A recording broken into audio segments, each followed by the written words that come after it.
All right, listeners, anyone out there thinking about becoming a crane operator? Or maybe you're already running one, or even if you're a safety pro, this episode is for you. We're diving into crane safety around power lines. You know those power lines? They can be a real danger, especially for crane operators. It's like a hidden threat. It's true. It's easy to forget about them until something goes wrong. So to make sure we're all on the same page today, we're going straight to the source, OSHA's regulation 1926.1407. It's all about keeping things safe when you're putting together or taking apart a crane near those power lines. Yeah, think of this regulation as like your personal safety manual, because believe me, you don't want to mess around with power lines. Okay, so let's break this down. OSHA starts with this thing called the 20-foot rule.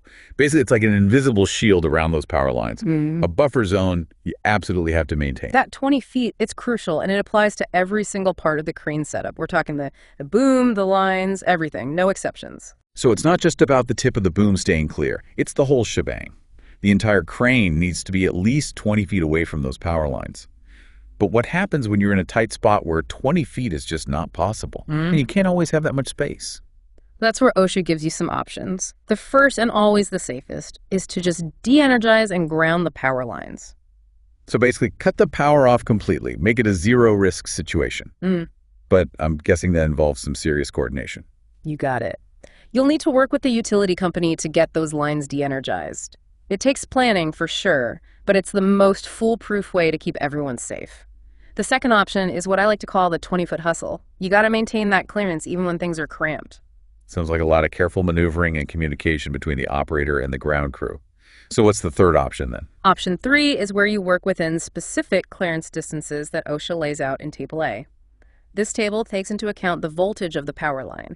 So the higher the voltage, the bigger that safety zone needs to be. So it's not a one-size-fits-all situation. The danger level changes depending on how much juice is running through those lines. Give us an example.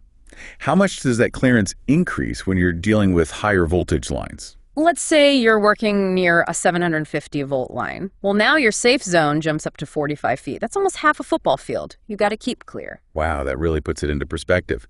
So whether you're de-energizing the lines, maintaining that 20-foot buffer, or working within those Table A distances planning is absolutely essential. And OSHA knows this. That's why they require pre-operation planning meetings. Before any work even starts, everyone involved, from the operator to the crew to anyone else in the area, needs to be on the same page about the risks and the plan. It's like a huddle before the big game. Everyone's got to know the plays and the potential dangers. So what else does OSHA mandate to make sure things run smoothly and safely? One big thing is having a dedicated spotter. Now, this isn't just someone standing around. They need to have the right tools and clear communication with the operator to be effective. Right? They're not just there for moral support. What kind of tools are we talking about? A laser rangefinder is a great example. It's like giving your spotter X-ray vision. They can instantly know if the boom is getting too close to those lines. And then you've got visual aids on the ground, markings or stanchions, anything that helps judge those distances accurately. It's all about creating visual awareness, right? Making that 20-foot safety bubble something everyone can see and understand. Exactly. And then there's the technology built into the cranes themselves. You've got proximity alarms that go off when you get too close range control devices that give the operator a heads up, even systems that automatically stop the crane from moving into a dangerous zone. You know, I've seen those proximity alarms in action, and let me tell you, they work. They definitely get your attention. But it's not all about fancy gadgets, right? Good old-fashioned visual barriers are still important too. Absolutely. Warning lines, barricade signs, they all serve as constant reminders to be vigilant. They keep those danger zones front and center in everyone's mind. Okay, so we've got our safe distances, our planning, our spotters, our technology, our visual cues. It's a lot to keep track of. But are there any situations where it's just a flat-out no when working around power lines? Like, are there any hard limits? Absolutely. There are some no-go zones you absolutely have to avoid. For one thing, never ever do any assembly or disassembly work directly beneath energized power lines. So no building or taking apart the crane under those lines, no exceptions? What else is off the table? You also can't work within those Table A distances unless the lines have been de-energized and grounded. That's a hard rule. So if you're inside that Table A zone, you better be absolutely certain that those lines are dead. And speaking of dead, there's a crucial assumption we all need to make about power lines every single time. That's right. Always assume every power line is live and ready to shock unless you have explicit confirmation from the utility company. that it's not. No guessing, no assuming, no hoping for the best. Treat every power line like it's just waiting to zap you. But even with all this caution, things can still go wrong. What kind of warnings does OSHA require to keep safety top of mind? OSHA mandates electrocution hazard warnings, and they got to be visible both inside the crane cab for the operator and on the outside of the equipment for everyone else on site. So those warnings are like those little notes your mom used to leave you before school. Don't forget your lunch. Only in this case, it's don't forget those power lines can kill you. Okay, maybe not that dramatic, but you get the idea. Yeah. Speaking of things that can save your life, let's talk about those non-conductive taglines. Why are they so important? Think about it. You're guiding a load near power lines, and you're using a regular rope tagline. Now, if that rope accidentally brushes against an energized line, it becomes a conductor, and you become part of the circuit. Yikes. That's a scenario I definitely want to avoid. Yeah. So using non-conductive materials is key. They create a barrier. Exactly. They break that path of electricity so the current can't flow through you or the equipment. It's all about creating that safe separation. So we've covered the 20-foot rule table.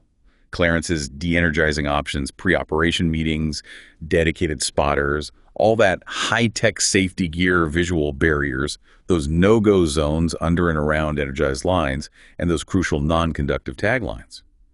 Whew. That's a lot to digest.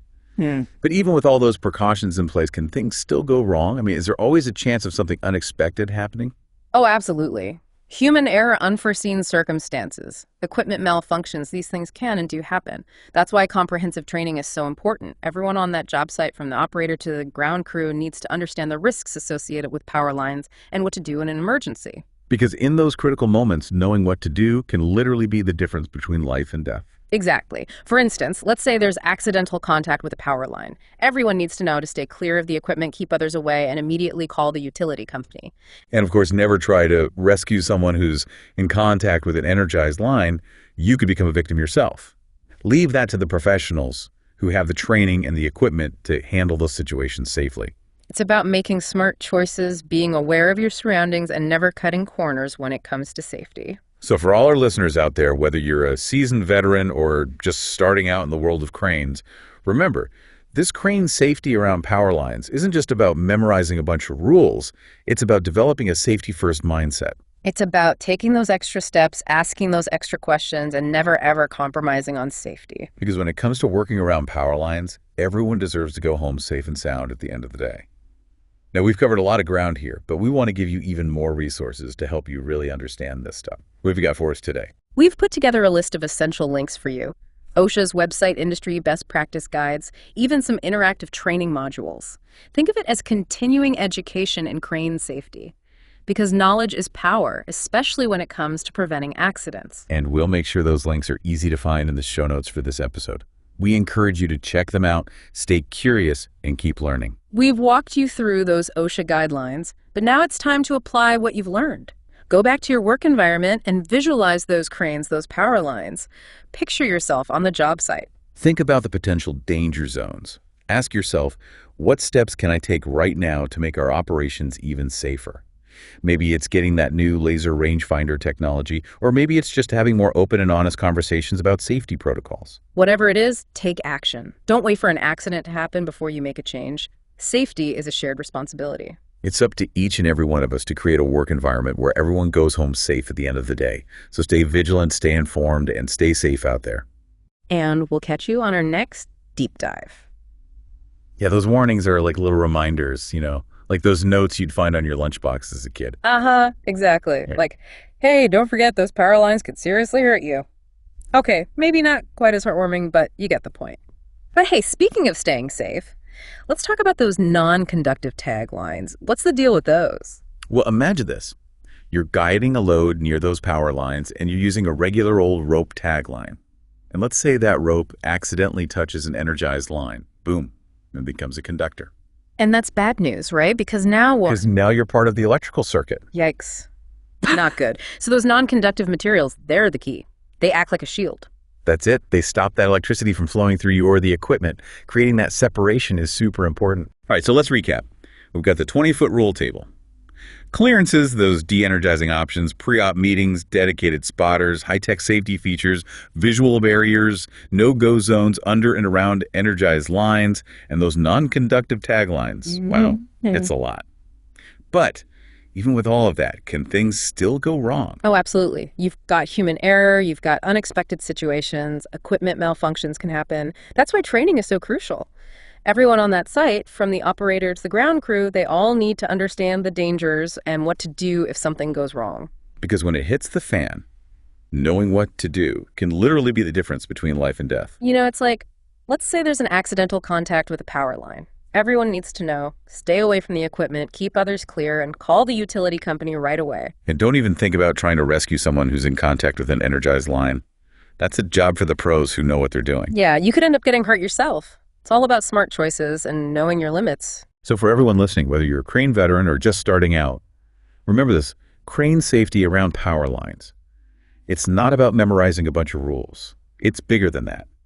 It's about having a mindset of safety first. It's about taking those extra steps, asking those extra questions, and never compromising on safety. Because at the end of the day, everyone deserves to go home safe. Now, we've covered a lot, but we want to give you even more to work with. What resources have you pulled together for us? We've got a whole list of essential links: OSHA's website, some industry guides, even interactive training modules. It's a continuing education for crane safety. Yeah, because knowledge is power. And we'll make sure those links are right there in the show notes. So check them out. Stay curious. Keep learning. We've gone through the OSHA guidelines, but now it's time to take it a step further. Think about your own work environment. Visualize those cranes, those power lines. Picture yourself there. Think about those danger zones and ask yourself, what can I do right now to make things safer? Maybe it's investing in new tech, like that laser rangefinder, or maybe it's just starting more conversations about safety. Whatever it is, take action. Don't wait for an accident to happen. Safety is a team effort. It's up to all of us to create a workplace where everyone goes home safe every day. So stay vigilant, stay informed, and stay safe. We'll see you on our next deep dive. You know, it's really eye-opening how much goes into keeping those crane operations safe when you're working around power lines. It's not just on the operator either.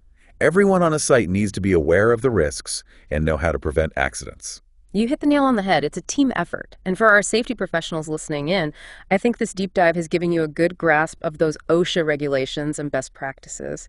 But it goes beyond just knowing the rules, doesn't it? For sure. You got to be able to take that knowledge and use it in real-life situations, spotting those potential hazards and building a culture of safety on every job site. Exactly.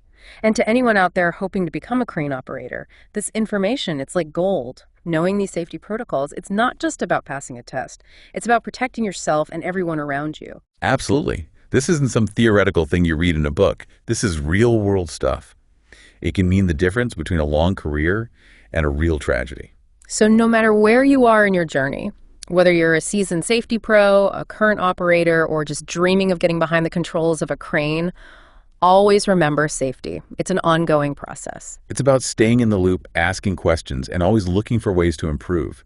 Because when it comes to cranes and power lines, complacency can be a killer. Well said. So stay aware, stay curious, and most importantly, stay safe out there. And that wraps up another deep dive.